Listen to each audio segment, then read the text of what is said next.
Thank you for your services. Today marks day 1825 without a man. Depressing?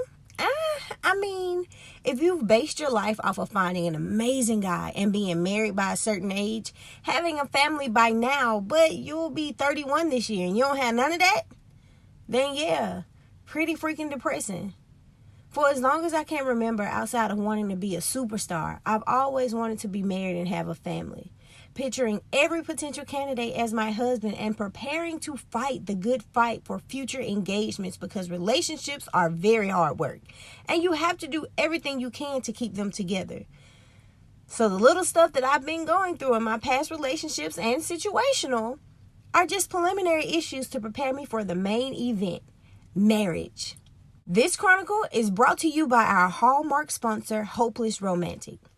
As I look back over my depressing dating life with 2025 vision, I honestly wish I could knock the hell out of myself. Not that each gentleman I chose to be in a relationship and or situationship with weren't amazing gifts from the devil himself, but I can see clearly now that my vision, my emotions, and my attentions were fabricated. I wanted a fairy tale ending so bad I didn't care who my Prince Charming was. I was placing every man I had dealings with on a pedestal they didn't even ask to be on, let alone belong on. I didn't pay attention to what was happening in the now because I was so focused on my happily ever after, marriage. I created in my mind a relationship and emotions that didn't exist because I wanted a fairy tale ending so bad. My entire dating life, I've dated for marriage, categorizing myself as the relationship type, convincing myself that if I want love, real love, then that's what I'm going to have to give out. And that was with relationship and situational. My Disney princess mind convinced me that if I clicked my heels 3 times, wished upon a star, and screamed out, "I do believe in fairies," I could turn any blessing from hell of a man into my Prince Charming. The lie detector determined that was a lie, but clearly that wasn't a good enough sign for me. So I continued to give myself. Forgive them for things I should have spazzed over, begged them to stay, made excuses for their actions, and lied to save face because I had created a relationship for others to see that only exists in my mind. These men didn't want me. But I wanted them. Hell, not even that. I wanted my happily ever after. Marriage. A friend and I were sitting down discussing how inadequate men are these days. Just sorry. Don't do nothing. Just there. It's a great pastime. I'm not going to lie. You should try it. But we laughed, we sighed, we compared, and we repeated. As he shared his story, I stopped him and asked, if you had a job that paid you to do nothing, would you quit? I go to work every day, and I am thankful when I get days where I can just show up and almost do nothing.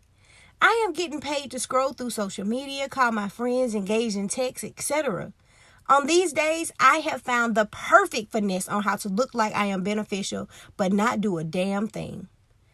I know when to pretend to work hard, make sure I say exactly what I'm supposed to, and give the illusion of being productive. Management doesn't care. They're just glad I showed up. See, if I would have called off, then they would have been on my case questioning where am I, how they see a pattern in my behaviors, and requesting some type of documentation to prove that I am sick.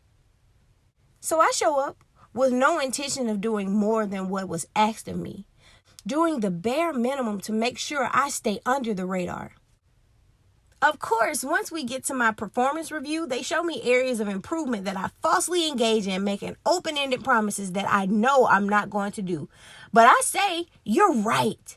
I can do better, and I will. These are the areas I want to focus on doing better in, and I know by next review, I will. Sign, a bold-faced liar. Next review, I may do better. Slightly, but nothing significant. I should be fired, but for some reason, they think they need me.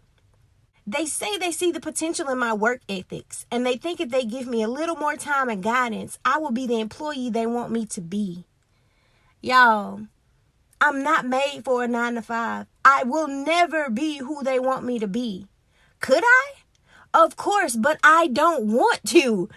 It's not that I don't have good work ethics and that I'm not a good employee, but this job isn't beneficial to me. No matter what I do, no matter how long I stay, no matter what tier I get to, I will never be happy here.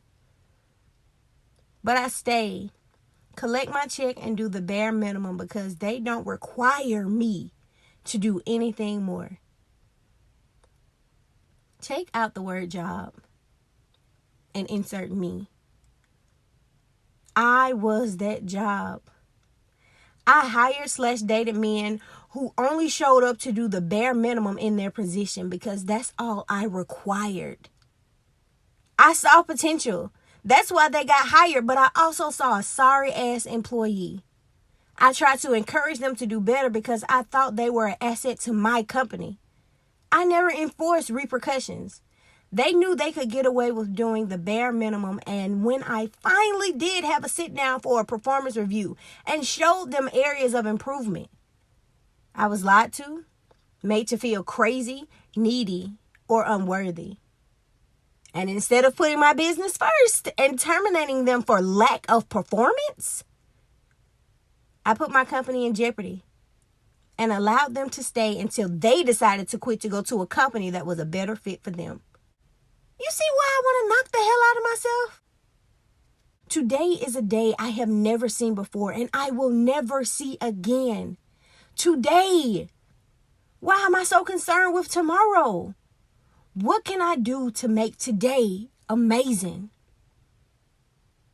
I want to start off by transitioning my focal point to not be primarily on happily ever after, but more towards once upon a time. I'm closing my business. I have too much to offer and a rare, irreplaceable piece of merchandise that I refuse to lose due to my poor management skills. I will focus on what I have and not worry about what I don't, because as much as opposites attract, so does energy.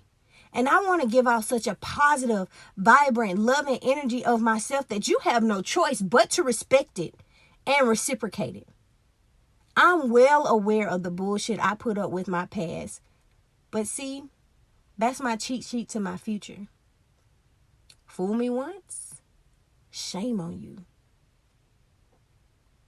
Did I say this journey would be easy? The truth hurts and is pretty embarrassing. But don't you feel a little more free? I'm ready to find myself, love myself, and give myself everything I've given everyone else that has taken it for granted. I said self. Myself said, will you be my boyfriend? Case Chronicles.